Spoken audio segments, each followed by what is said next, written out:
you pass it, Joe?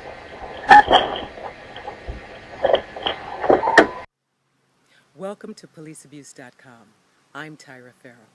Today's story, Warren, Michigan Police Department and a false police report.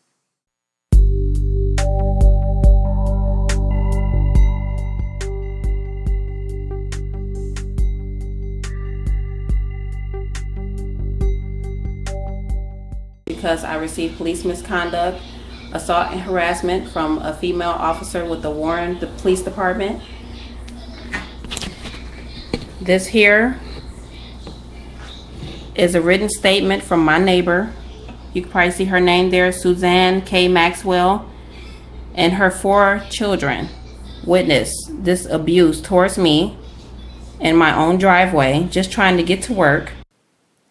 On April 29, 2014, Rashandria Jones Foster was backing from her driveway on her way to work. Rashandria noticed a police traffic stop in front of her house. The motorist being stopped was blocking her driveway. Ms. Jones Foster describes what happened next. From this moment, she asked me for my license, and I asked her why, and she said, she repeated herself. And I said, well, am I getting a ticket? And she again repeated herself. She said, you either give me your license or I'm going to give you a ticket. So I said, well, why am I getting a ticket? You know, I'm just trying to get out of my driveway. So she was like, well, give me your license or you can just go to jail. So I said, well, is there a way you could just guide me out of the driveway? I'm just trying to go to work. She said, you're going to have to wait. I said, well, can you write me a note or something stating that I'm going to be late to work because, you know, I'm being blocked? Yeah. She said, no, I can write you a ticket. So from that moment, I got out of my car to talk to the other officer and let him know that I was trying to get out of my driveway. From that moment, she got very angry and asked me why was I getting out of my vehicle. So she turned around and started grabbing my arms, trying to tuck them behind my back. No, I'm not. That's the only sir. Just relax, okay? Relax. I am. Could you please stop grabbing on me? No. Ma'am. No, I'm not. Excuse me, sir. Put your hands behind your back, ma'am. All right, just relax. I will give you my license. I will give you my license. I will give you my license. Put your hands behind your back. Look at my head. My own driveway where the incident took place. This area right here is actually where I was parked when I noticed that I was being blocked in and that I could not get out on my own. So they were parked here and the car that they was blocking me in was parked here. That is my neighbor's house right there, right across the street, that's seen the whole incident, which is not too far from my driveway. So she was able to see, her and her children was able to see the whole incident happen. Policeabuse.com instructed Jones Foster to obtain the following pieces of evidence for our investigators and experts. Jones Foster was instructed to retrieve the police reports and witness statements. She was also instructed on how to use a policeabuse.tv streaming video app. Our investigation leaves no doubt that Officer Michelle Siegfried falsified statements in her police report. In her police report, Officer Siegfried claims that Jones Foster was arrested for backing her car after being instructed not to do so.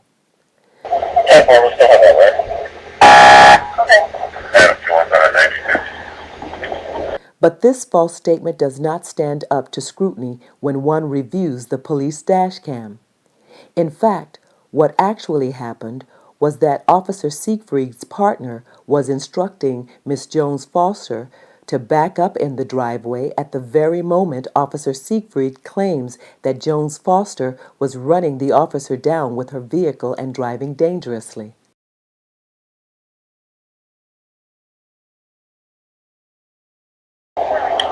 You can get out over the curb.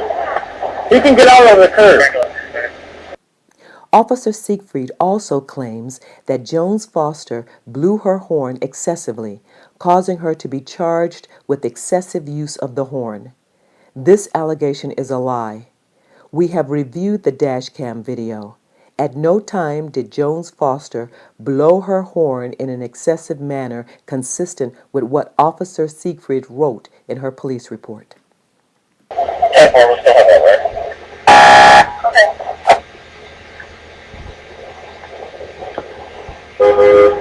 Adam, you want that 96?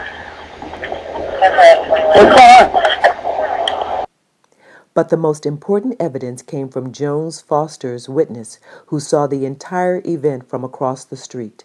Suzanne. She's from across the street at this house here, directly across the street from me. This is about the police misconduct against Warren Police Department. She's going to state a little bit about what she saw on that day, which was April 29th, Tuesday. So, hi, Suzanne. Hi. Please tell me what you and your children was able to see from across the street. Yeah, it was a pretty warm day, finally, after the long winter we had. And my kids were right out on the front porch, about 8 to 10 feet away here from this driveway.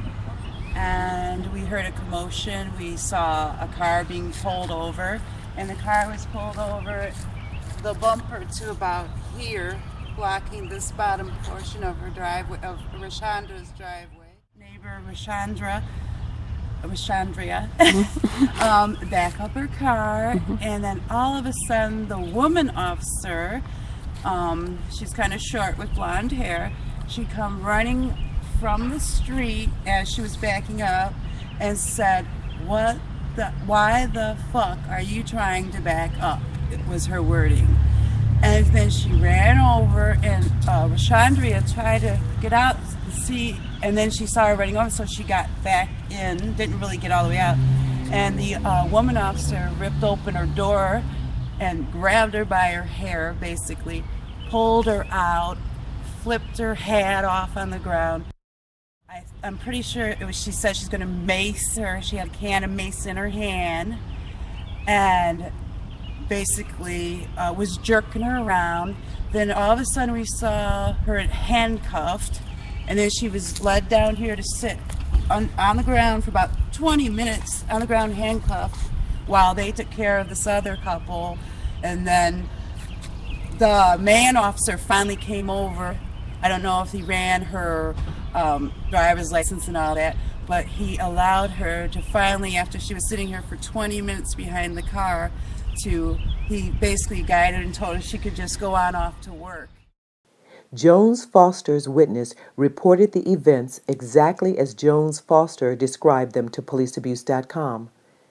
Jones Foster was minding her own business, cooperating with the officers, and following lawful instructions in an appropriate manner when Officer Siegfried lost her temper and attacked. I know. Could you please stop grabbing on me? No. Ma'am. No, I'm not. Excuse me, sir. Put your hand. After assaulting Jones Foster and forcing her to sit on the ground for 20 minutes in front of her entire neighborhood in handcuffs, the officers unarrested her. Even in this act, Officer Siegfried lies on her police report. Officer Siegfried states that the reason she did not arrest Jones Foster is that they did not have room in the police car. Police departments do not make arrests based on space availability unless there is a general public emergency. Ms. Jones Foster is seeking the immediate withdrawal of criminal charges and restitution for the harm done to her by the officers identified in this report.